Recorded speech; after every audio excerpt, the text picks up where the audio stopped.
Hello, everybody, and welcome to Network Roundtable, the softer side of business. We're so glad to have you with us, and we're super happy to be back here with Miss Teodora Petkova and Simon Williams and Krithika okay, I was going to do it. Rangarajan. Rangarajan. And I have cat ears because I'm an adult and I can wear cat ears if I want to.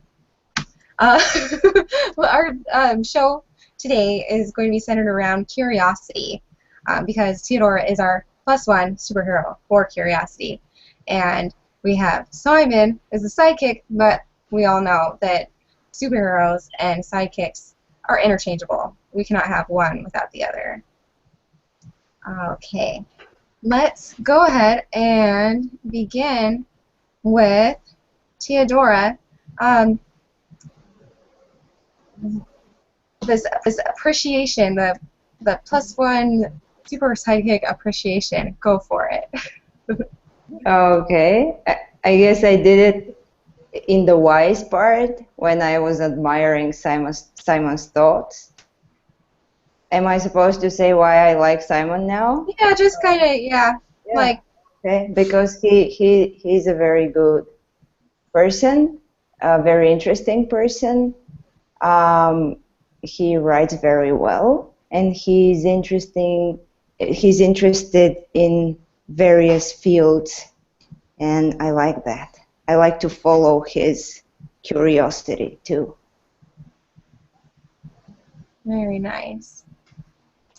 Alrighty, and Simon, go ahead and give your best shot at the +1 superhero loving all over each other. I like that.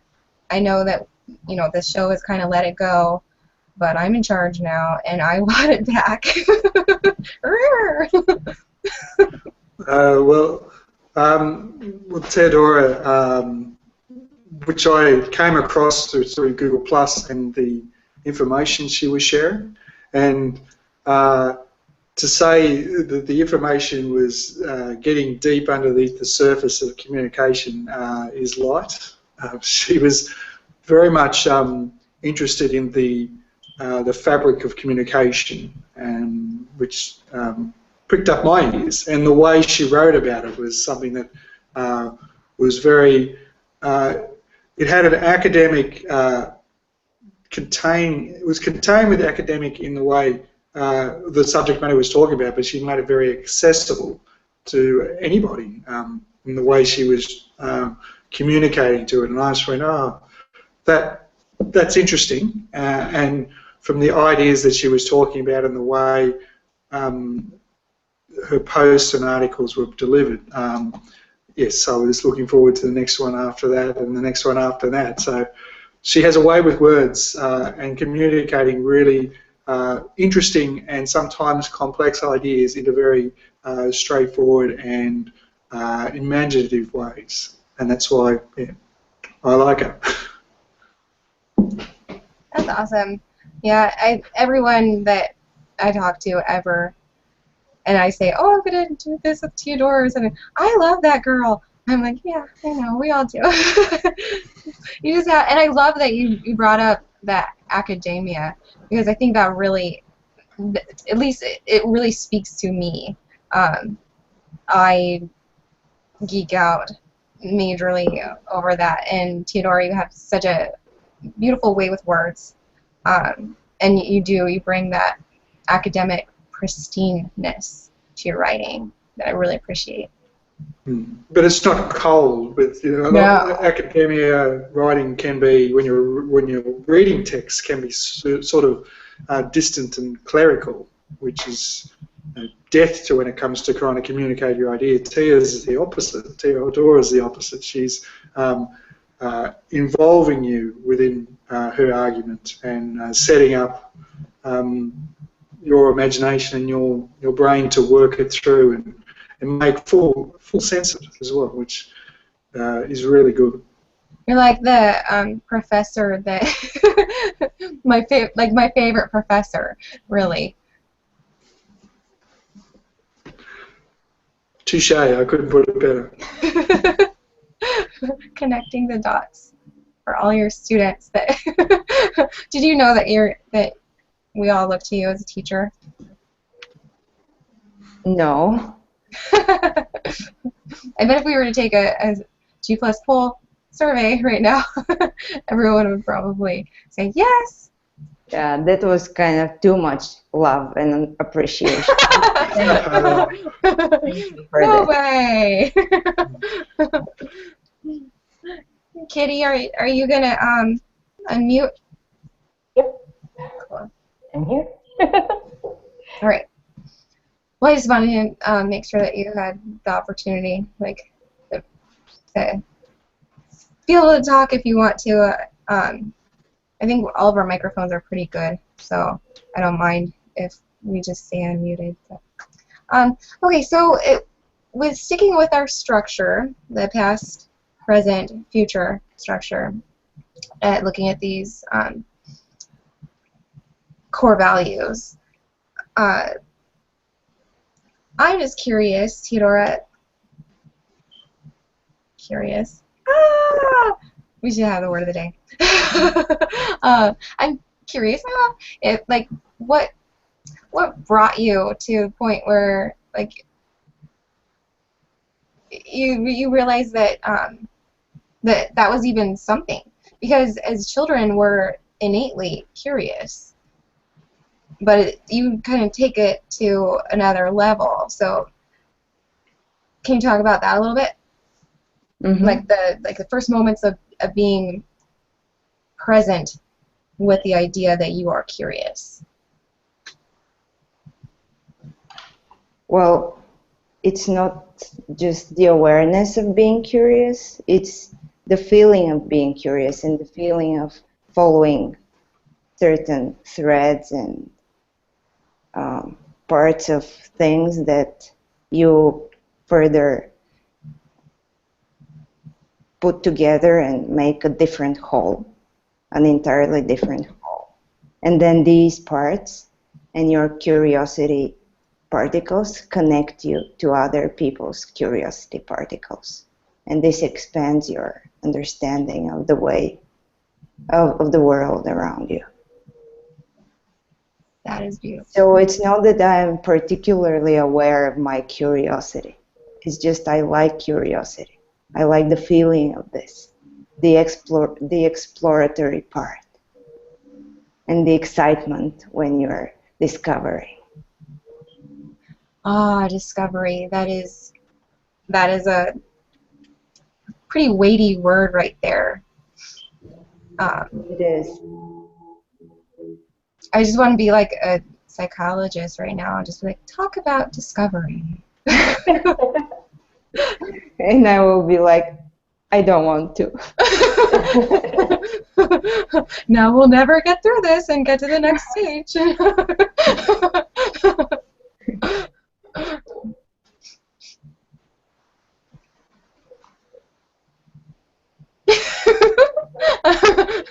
Okay, fine. Maybe Simon has something to add to this Yeah. about the curiosity part. We talked offline about this, Oh, good. like before the event.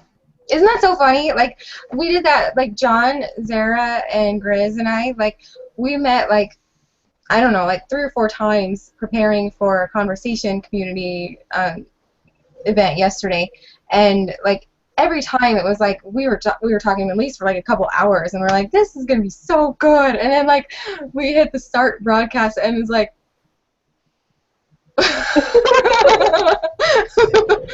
what happened? I'm done talking about it.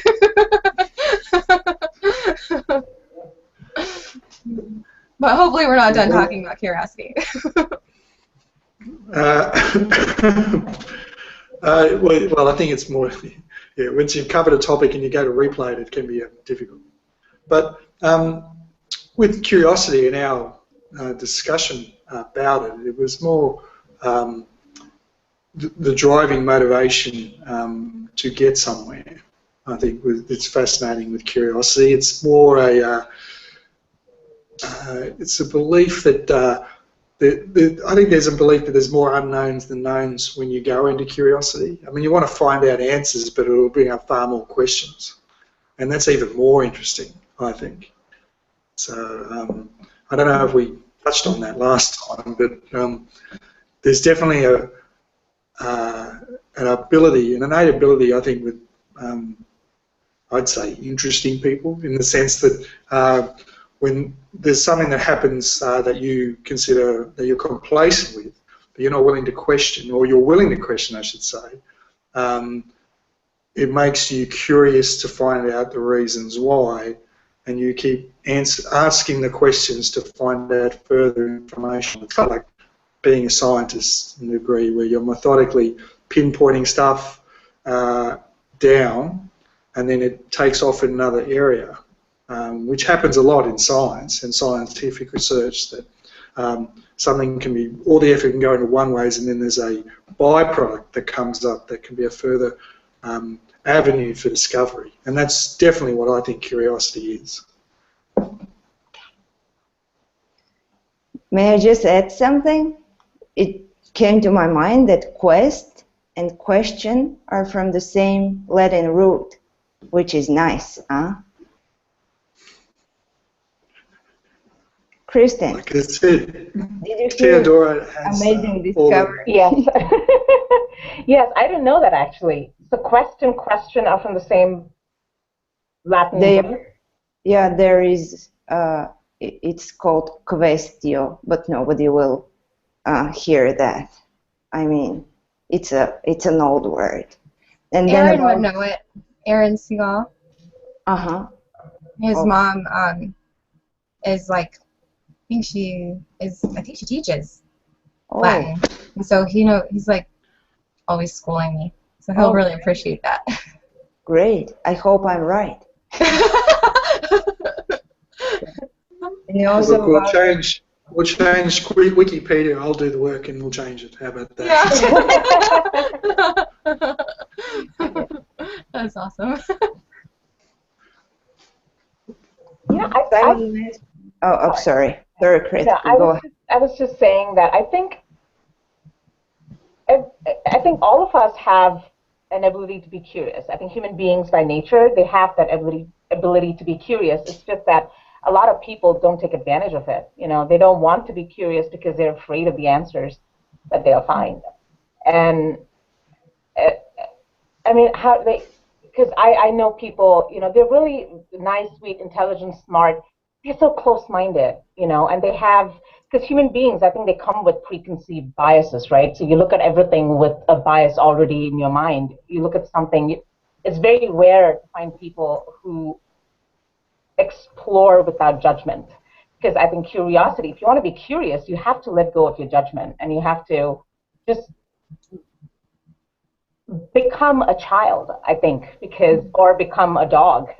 You know, I see my puppy being curious about everything from the poop on the grass to the hare that's running around, the squirrel that's climbing the tree, and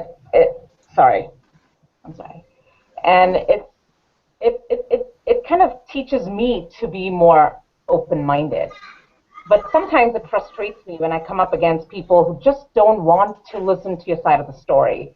You know, you don't have to change your mind, but why don't you be, you know, kind of receptive to what the other person is saying? So how do you deal with people who don't want to be curious? It's just a question. Have you ever, you know? I'm sure, Simon, you come, and Teodora, you have clients maybe, you know, who are not willing to let go of their biases and explore something new. How do you deal with people? Have you ever come across people like that, and how do you deal with them?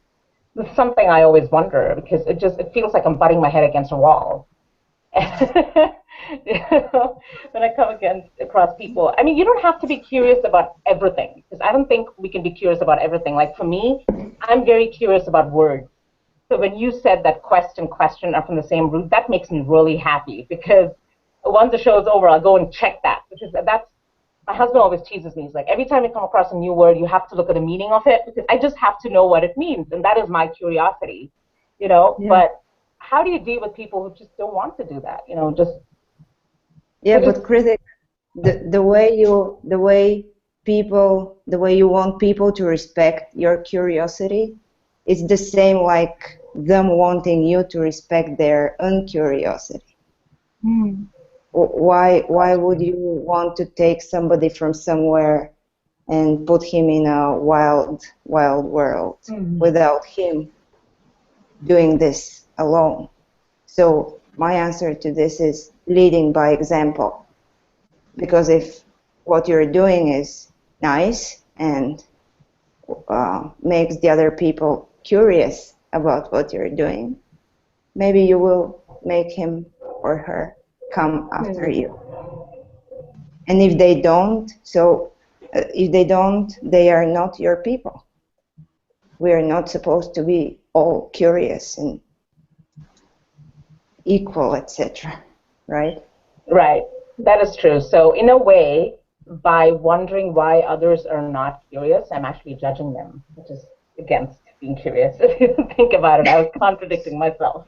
But yeah, that was a good point. It's just sometimes, I wish people were more curious. It would just make them happier, and it just makes me feel bad when people I love, sometimes my friends or my family, it's almost like they don't want to be happy. It kind of just makes me sad, I mean, it's just...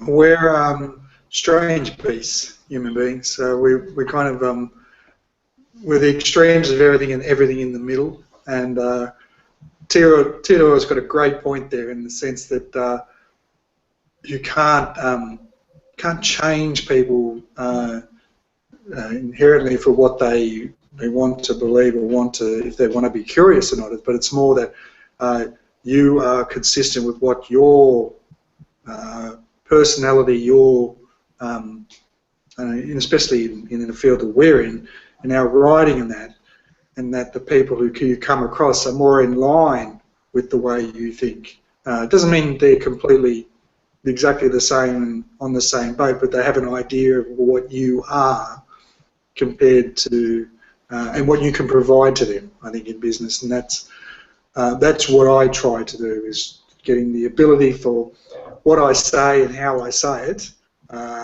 is enough to convince people to get in contact with me to say, oh, we're on the same frame of mind here and maybe they can assist me. That's the thing, I think, with the way I'm speaking, hopefully when it comes to things like curiosity, they're more open to it. That's the hope that I've got, and it doesn't always work, but that's the idea. I love what Michael Thomas is saying here. Curiosity directs and defines growing in your existence as well as improving your awareness. Kind of just seemed to go along with what you're saying. It was nicely distilled instead of my waffling there. Well, he has it was not waffling at all. Yeah. I think that there's like I don't know, at least for me, I think there's actually some studies done on this too, that like when you're, especially when you're writing with a pen, there's just like a part that just connects to your creativity center in your brain, so you're able to get you're able to communicate more fluidly. Yeah, that was a really good comment, because I think what he's saying is curiosity is almost like being mindful about what's going on, being in the moment. Would you think about that? Because sometimes when I always live in my past for my future. It's very rare that I live in the present. But I notice that whenever I'm in the present and I'm just mindful about what's going on and aware, that was the word he used, aware about what's going on around me, it just, I get those yen within me to want to learn more. I mean, about things like, why is in silly things like why is the sky blue, or why are the trees swaying on this branch, or why is my puppy looking at this, or why is I just start getting all these silly questions, but my mind starts engaging when I'm mindful about what I'm doing, which is very rare. So I really treasure that. But do you think curiosity is another form of mindfulness? Do you notice that when you're more aware of what's going on around you, you tend to be more curious? Or is it when you just let go and just, daydream? What I'm trying to ask is what sparks that curiosity within you? Do you think it's always there with you, or is there something that a trigger that sparks that curiosity? Well, I'll take a stab at this. I think it's complicated. I think there's various stages and situations within your own mind and your own circumstance that lead you to be curious. I think the daydreaming is a very interesting one. I think previously daydreaming was looked at as you weren't doing any work, but a lot of studies are now revealing that it's actually your brain doing something when it's not preoccupied with other tasks and then crowned in the front with a lot of stuff that shouldn't be doing. That's why, for me, I go for a walk on and off throughout the day just to break up the routine and come back. I just let everything else settle, and then just my mind wander. My mind can wander anywhere, but it's a lot more freeing, I think is the word is. It frees up the capacity of my mind just to think without having any kind of parameters to what it can think about. And yeah, I think curiosity stems from that, and it stems from your experience of being somewhere else, or being in dealing with something else, or reading something else, and it kind of spins you off in that direction. That's what I really like about it. No, you could be right, because I was reading this book called Imagine, which is a really good book, by the way. I'm just like halfway through it, but there he talks about how the right hemisphere is known for making all those direct connections, like what Teodora was saying, connecting the dots and things that don't even seem connected. Somehow you can create connections between them, and that's how new ideas are sparked. And that happens when you're daydreaming. Apparently your brain is the most active, because that's when it's seeking out all those disconnected things that are going on. It tries to connect those pieces together and sparks an idea within you. So you could be right in that daydreaming, or just letting your brain wander, could be the way that creativity works, Mm-hmm. Sorry, I totally agree with that. Yeah. I think even when you sleep on a problem, there's been studies showing that you have a problem and you can't solve it before you go to bed. If you're thinking about it and then you go back to bed to rest and just let your mind go, they've shown that there's more of a probability of a solution coming up when you wake, because your brain's been working on it during your sleep, which is interesting and fascinating in itself, and exactly plays into that part of the daydreaming when the mind has nothing else but can start putting the pieces together of the problem when you're not there.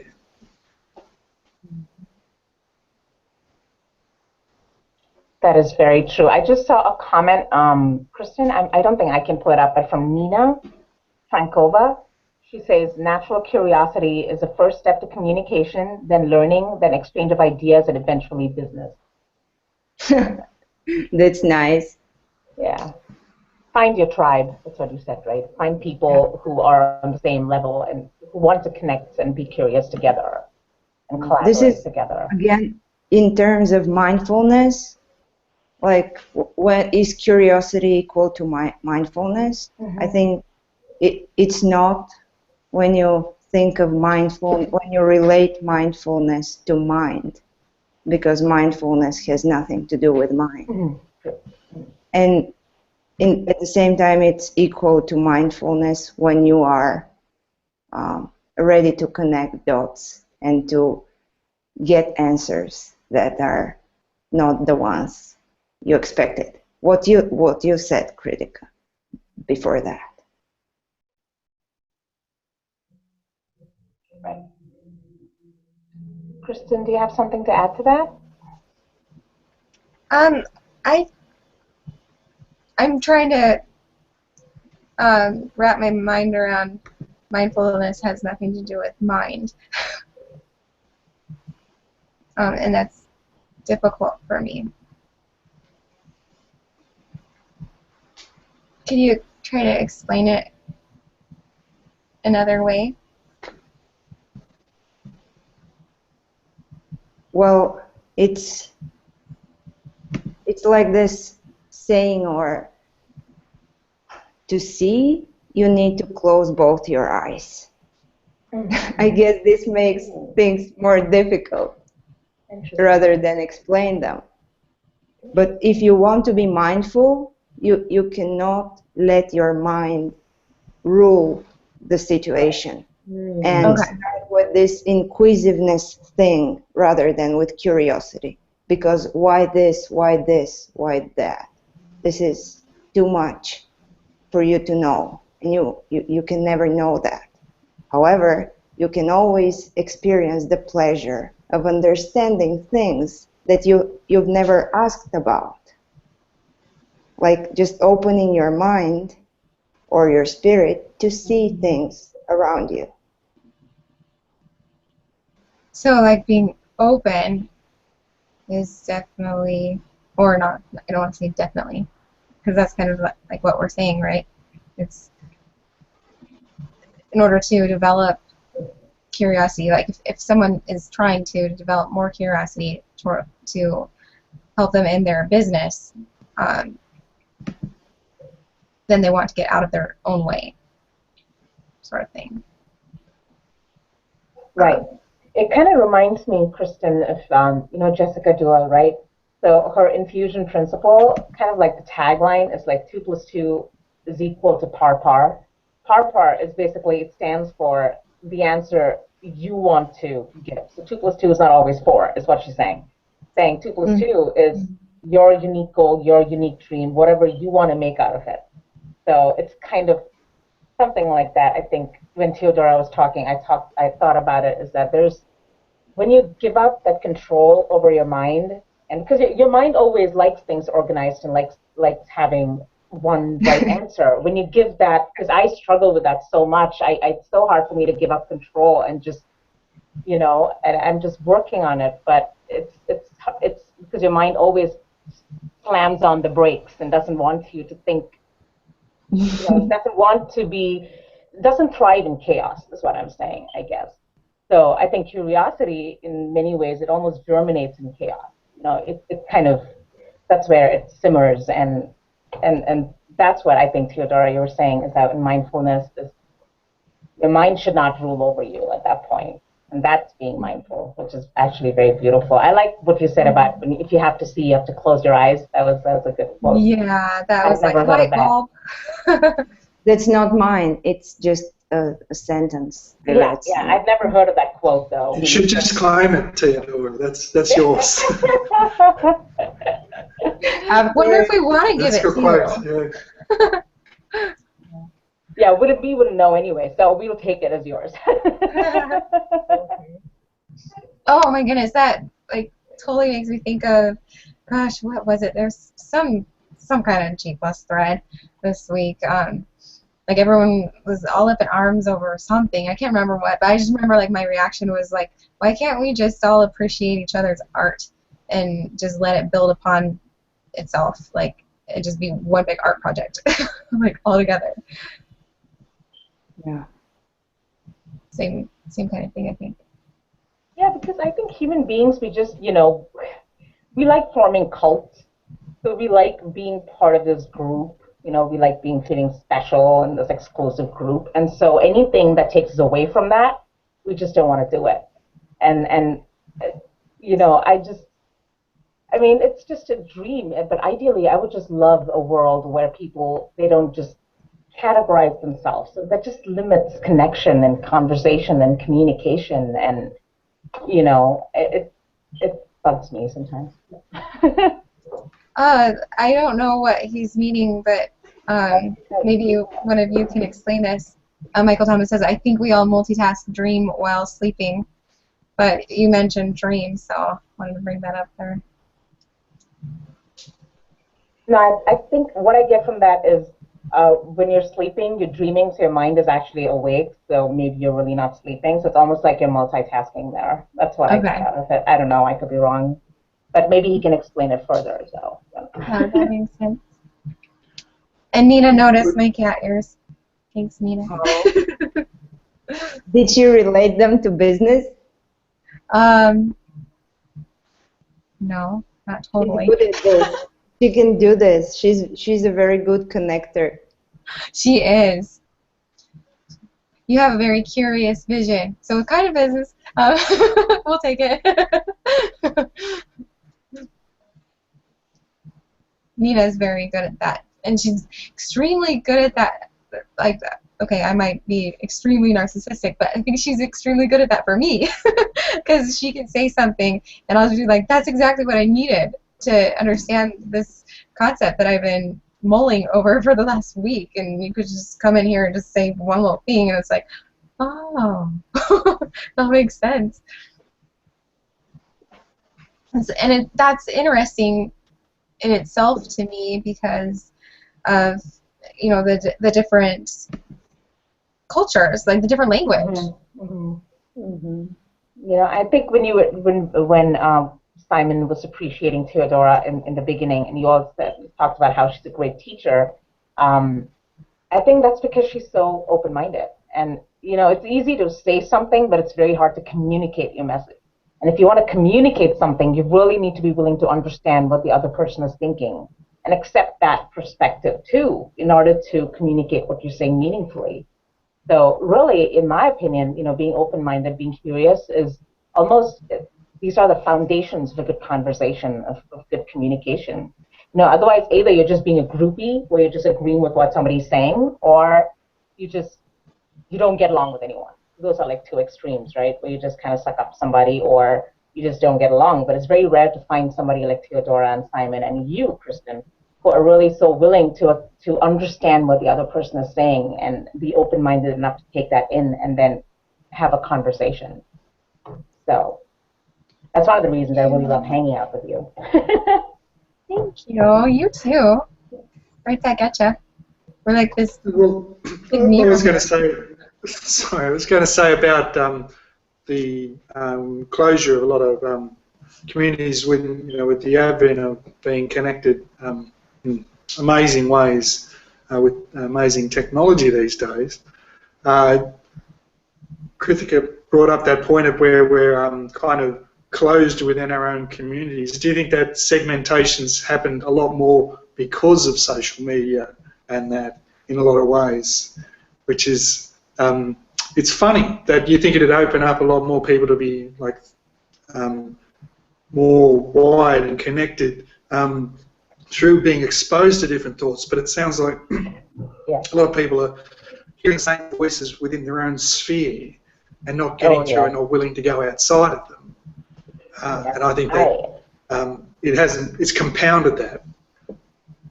Yes, I would agree. I mean, and that's one of the reasons I just hate platform wars, and I've talked about this to Kristin a lot of times. I just don't like it when people start segmenting based on what platform you prefer, because I love social media across the board, and it's the people that make social media interesting to me. It doesn't matter what social platform you believe in, but I see people having heated conversations about, oh, is this better than that? And like, that's not even the point. You're missing the point here. It doesn't matter where you connect with somebody, how you connect with somebody. It's the fact that you're connecting with a different person. And that's what you need to be worried about. You don't own these networks. Why do you fight? It just drives me crazy. But you're right, Simon. I think social media, it just made those cults and influencers and all those buzzwords that I just don't like. But it's kind of just drawn people. I think it's just kind of, we have like different circles, this group and group A and group B and group C, and very rarely do they really interact with each other. And I kind of wonder about that, like, so kind of like the chicken or the egg thing, like which came first. Did social media just collect all these people who maybe didn't have any group in, like, offline? I fit into that category. Like, I have friends now. I mean, they're behind an interface or whatever in this way, but I have friends now, and I didn't before, not offline, not anywhere. So I wonder if it's just kind of like gathers us, and maybe because it's such a new thing, maybe we're going through this evolutionary stage where we kind of need to figure out the mores of interacting with people and being in a group online. What does that mean? What does that look like? No, the only way that we can really approach that is with curiosity. Yes, I mean, I love social media. That's what I'm saying, right? I mean, I think social media has. I'm like you in that I was never very good at making friends offline, and I just wasn't good at connecting with people. I was a snob all through high school. Honestly, I was not a very nice person, but it was social media that really showed me the importance and the power really of relationships with people who matter to you and to whom you matter. So social media, in my opinion, is a fantastic tool to connect. What I'm saying is that people are not utilizing that effectively, and they're wasting their time and wasting their energy and wasting their resources fighting about things that don't matter. You know, and because, in my opinion, all of technology is bad, okay? Even social media is going to go away someday. So why don't you create relationships while it still lasts and not worry about anything else? You know, so it's got pros and cons. That is so timely for this week. I want to let you guys, like, you know, Teodora and Simon, I want to let you talk more, but I'll just say this last thing, and then I'll, like, move off to the side a little bit. But that is so timely for this week, Krithika, because, like, with all the different changes that G Plus has thrown out at us, of course, like, Webmasters to, like, the Google console, that's actually a good change, right? But that's not G Plus. That's Google. But with, like, taking away the ripples, holy cow, that was a great way of finding people who were interested and sharing what you were doing so you could go and forge a relationship with them. And so, like, we don't have that search tool anymore. And I see that, like, it's not even like it was just a little feature thing, because, like, okay, circles are gone, circle sharing, whatever. That was just, you know, something that was, you know, neither here nor there. It did just as much bad as it did good. Maybe, I mean, a lot of people would argue that it did more bad. But a search tool, they're taking that, and that just, like, made the whole world just, like, go like this on me, and I was like, okay, so all of a sudden, it's not like the sun is shiny and I'm just dancing around, there's a blue sky above me, and everything is open and free. I might have to be going to LO in a little bit.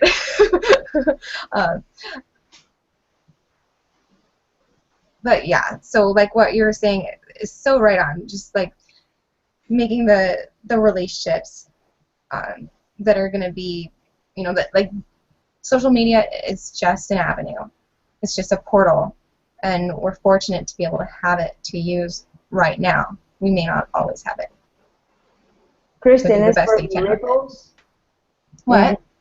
As for the ripples, the last update that the ripples are gone.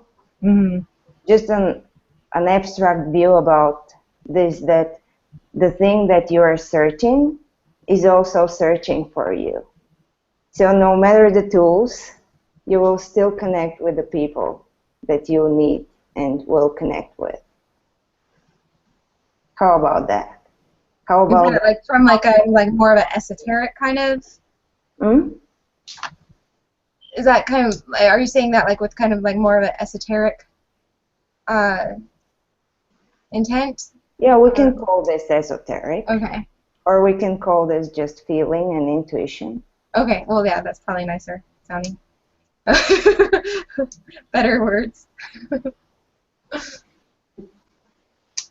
So now, how do we relate all this to business?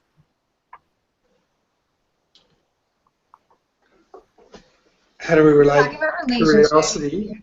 Yeah, we're talking about relationships, and we've touched on that, and that's, like, been a strong theme so far.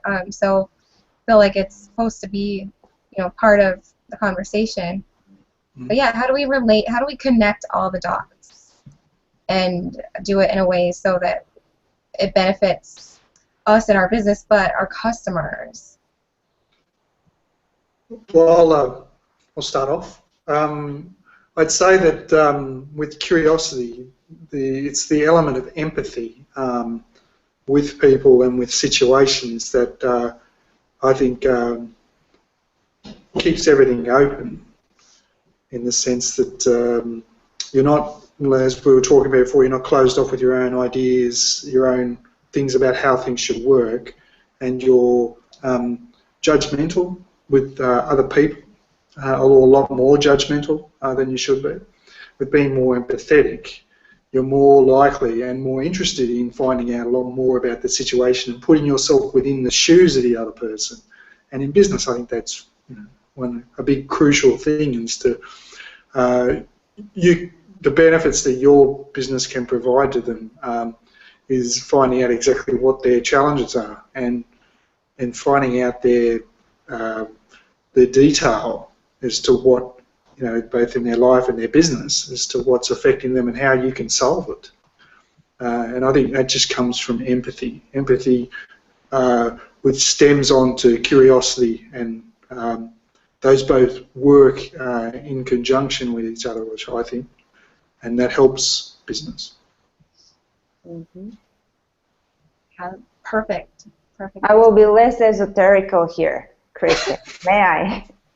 Like, for a business, and especially for content writing, for example, my favorite thing is to think of your content as curiosity touch points and expand it as much as you can, so that you grow a really good content that is semantically rich.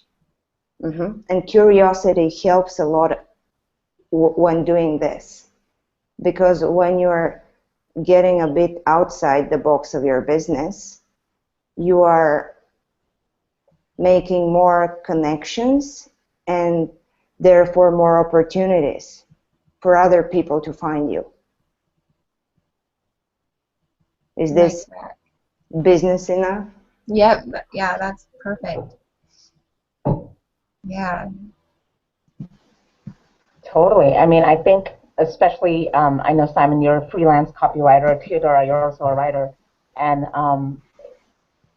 when I'm writing for somebody, it's so important for me to be curious and be open-minded about what I'm doing, because that's what research is all about, right? I mean, if you want to write about new topics that you know nothing about, like I don't know too much about life, so everything I write teaches me something new.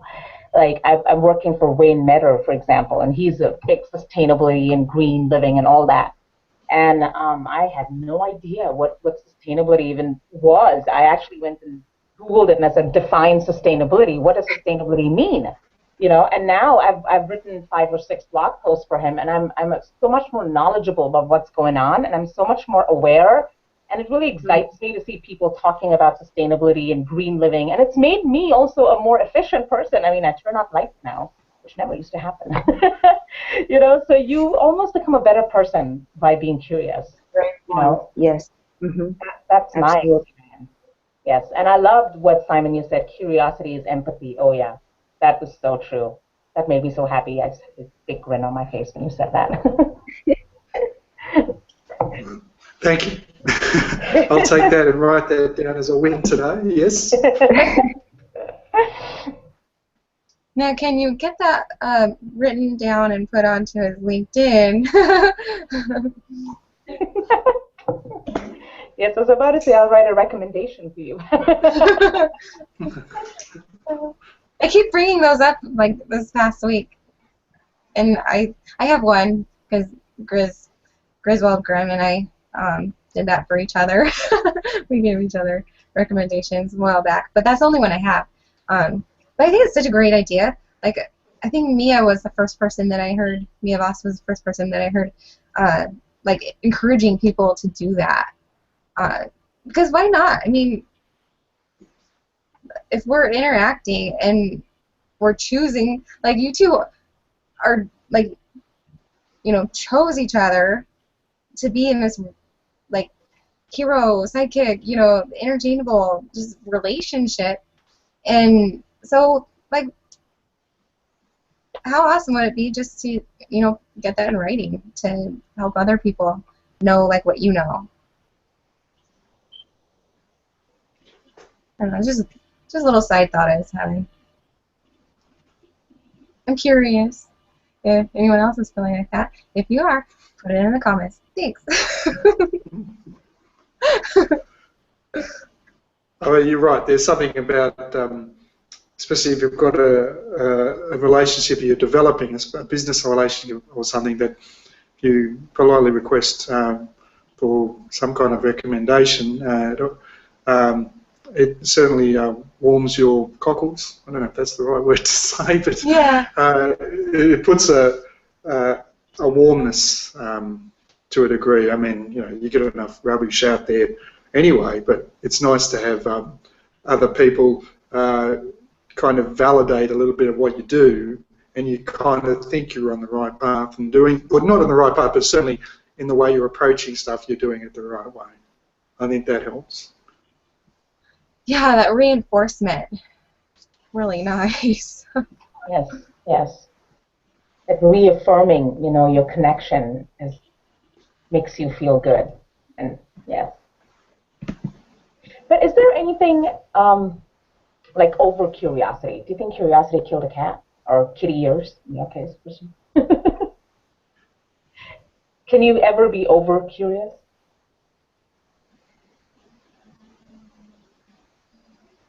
I'm sure you can, but you know, is there a bad side?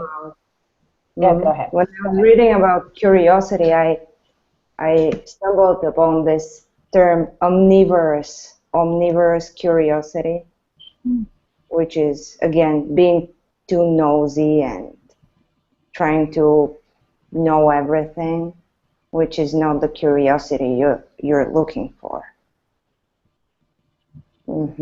Yes, it's like what Sherlock Holmes says, right? I mean, if something does not help me, I throw it out of my brain, kind of thing. So it's like selective curiosity. Yeah.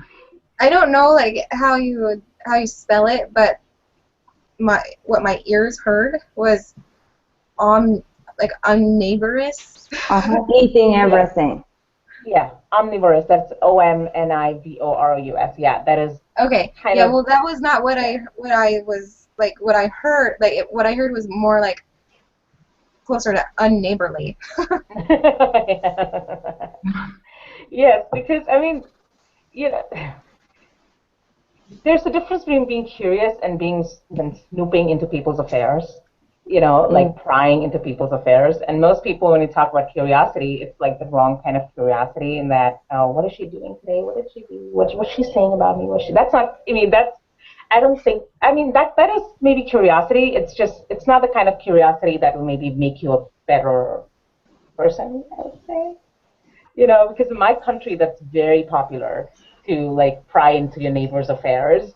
You have to know everything about everyone, and then it's actually a joke in my country where, you know, you have in villages, people go around to different homes and ask for sugar, like a cup of sugar, just to know what's going on in that home. You know, so that is like a standing joke. In movies, you'll see that. You know, it's still depicted. You know, can you give me a teaspoon of sugar or whatever? And they'll try to figure out what's going on, what color is their sofa, what color are the walls, and you know, so that's totally different kind of curiosity. I wouldn't even call it curiosity. It's more like you're just snooping into people's affairs.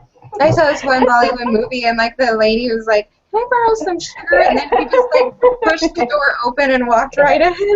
Yes, that is a standing joke in my country because gossiping is a big deal. But at the same time, like, if a neighbor were to need something, how open would you be to just give it to them? Like, would you just give it without thinking? Like in India, I know I was talking with someone from Serbia, and he was saying that like he reads like he's teaching himself English, and he does it a lot, like by watching American movies, movies from UK, you know. Anything English speaking, and that's how he's learning. So he's learning our culture as well. And he's like, I don't know if they're just I can't think of the right word. Like exaggerating this, but it's like it just doesn't even make sense to me. Like when like a boy will have like a candy bar and someone asks for half of it and he's like, no, it's mine, and like, oh. Yes, yes, that is true. In India, I mean, if somebody asks you for something, it's, you know, we generally do give it to that person. We don't ask too many questions, but we'll course behind their backs, but in front of them. So it's kind of like a balance, you know. You have like some of the bad, but you do have some of the good too to balance. Oh, yeah. I mean, what I love about my country is the hospitality. Really, you know, and I've always said this: when an Indian accepts you into his community, that person accepts you completely. You know, there's no wavering or dilly-dallying there. But at the same time, you won't have people going around and randomly saying hi to people on the road like you do in here. You know, you just say, you know, you don't do that in India. People look at you like you're crazy because, you know, you're a stranger. Why is a stranger greeting me? So, you know, Indians have that. We need to know that person before we can trust that person. But once we do trust that person, you have our trust completely, you know, unless you betray us or something. And if you do betray us, then we're not going to have anything to do with you. You know, it's a very simple logic. I mean, when we love completely. So we're really passionate and really emotional beings. But we won't just love. Like, it's not like you go around and talk to strangers. No, you don't have that over there. Every time you talk about your culture, like I always get like this idea of like a playful puppy dog, but maybe that's just because like I also have connected with you like the whole Oreo stories. I wouldn't mind being known as a playful puppy. That's great. Oh my goodness, I wanted to be Oreo. If you guys have not read Krithika's Oreo blogs, it's so cute.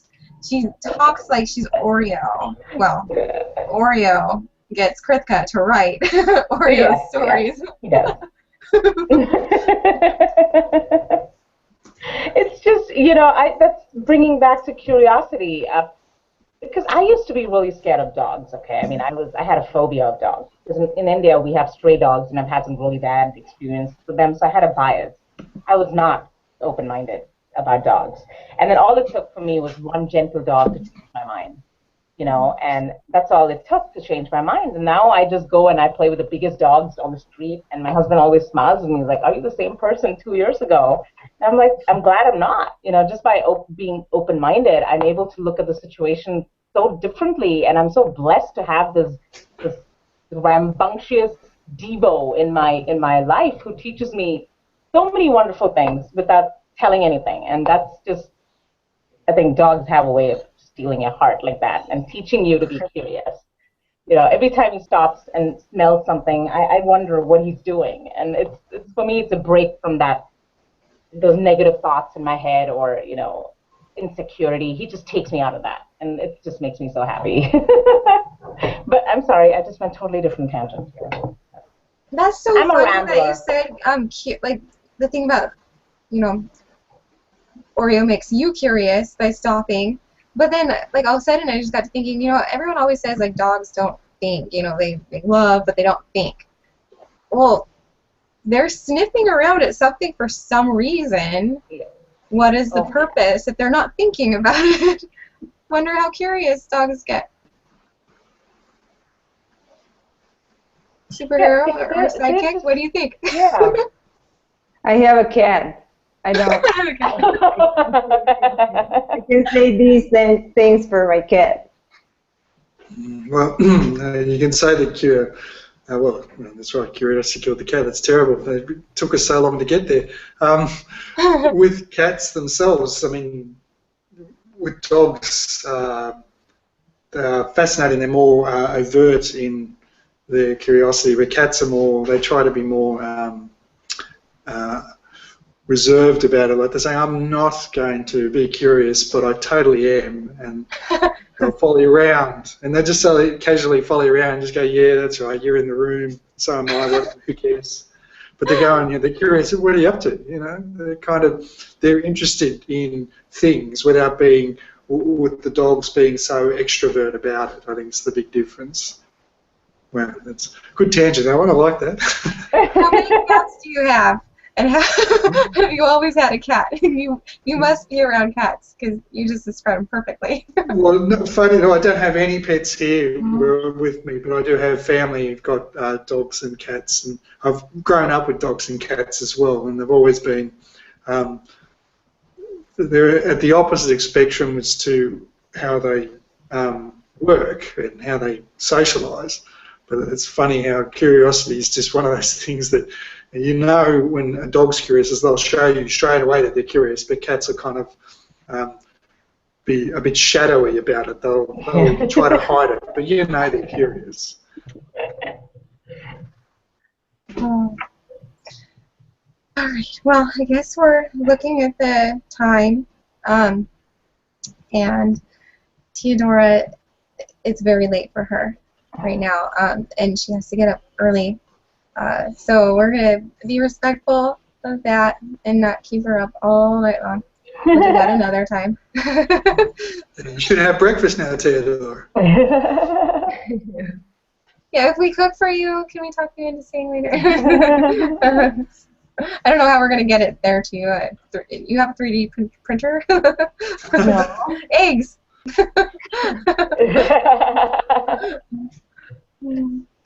Okay, well, let's see if we can kind of gear this toward how we can use curiosity in the future with business, or how we see it going.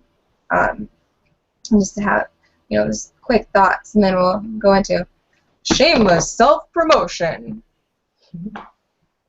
Okay, we can use curiosity as a crack through which we can see opportunities. Beautiful. Okay, I'm going to take that one too. That's mine. Yeah, that sums it up. You need to put that down there. That's my Supergirl. I'd say curiosity's pointing a light over into the shadow that you're not aware of, or you don't have any information on. So you're in the centre. There may be a spotlight on you, and you want to find out what's outside of it. And you turn the torch on and see what's there, and see what it reveals. I like that too. We're going to have some good quote graphics going up tonight. That was perfect. Turn the torture on. Yeah. Very nice. Well, let's just go ahead and let those be our closing thoughts, unless someone has something just, inspire them. But let's move into the shameless self-promotion. Krithika, we'll start with you. Oh dear, I'm so not good with shameless self-promotion at all. I'm just going to say, please continue supporting Network Roundtable. I think it's a fabulous show with a very interesting team, and be curious. Nice. All right. Let's go. Who's next in the dumpster?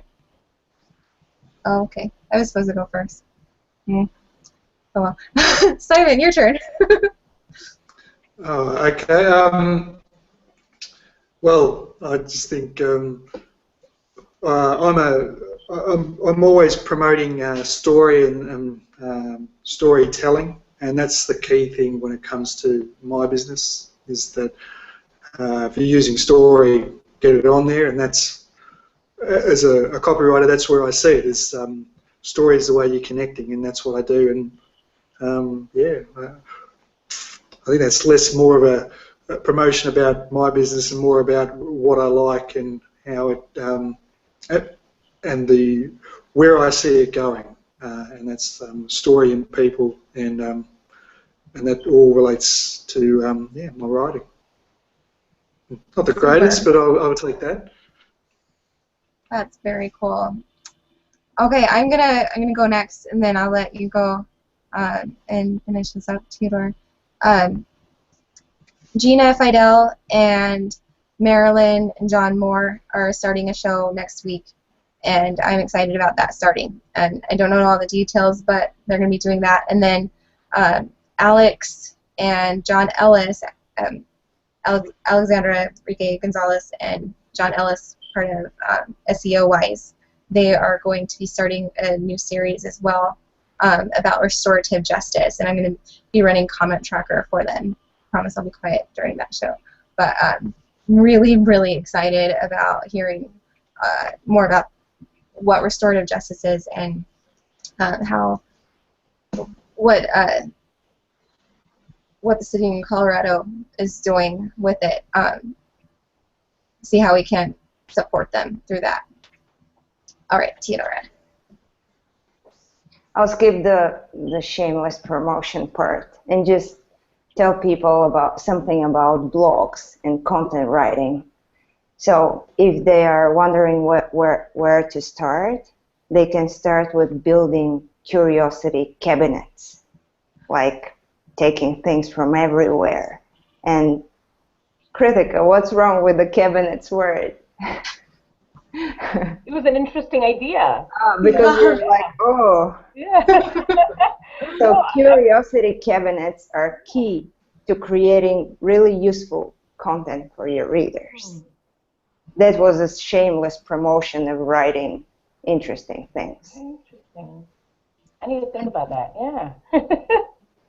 So from the last season when we had you on, when you were on with Dennis and David, Stephanie wasn't there that day, you brought a really interesting term that stuck with us, the sandcastles. And so now we have cabinets. Can we stick a sandcastle in a cabinet? Kristin, it was a mind castle. Mind castle. Mind castle. Can we stick mind castles in our cabinets? Yeah, there's curiosity cabinets all over mind castles. They are built of mind castles. Mind castles are built of curiosity cabinets and other things about which you will learn next time. When we connect more dots. Yeah. I love this. Thank you so much for being a part of our network roundtable. This is, just really enriches our lives through conversation and through understanding and being curious about each other. We're able to learn and grow and develop our global community in a much more enriching way. So thank you everyone who's come out here, and please continue to write in comments. Teodora might be going to sleep, and I'm sure she'll return when she wakes. Thank you everyone. Bye-bye. Thanks. Bye-bye. Bye.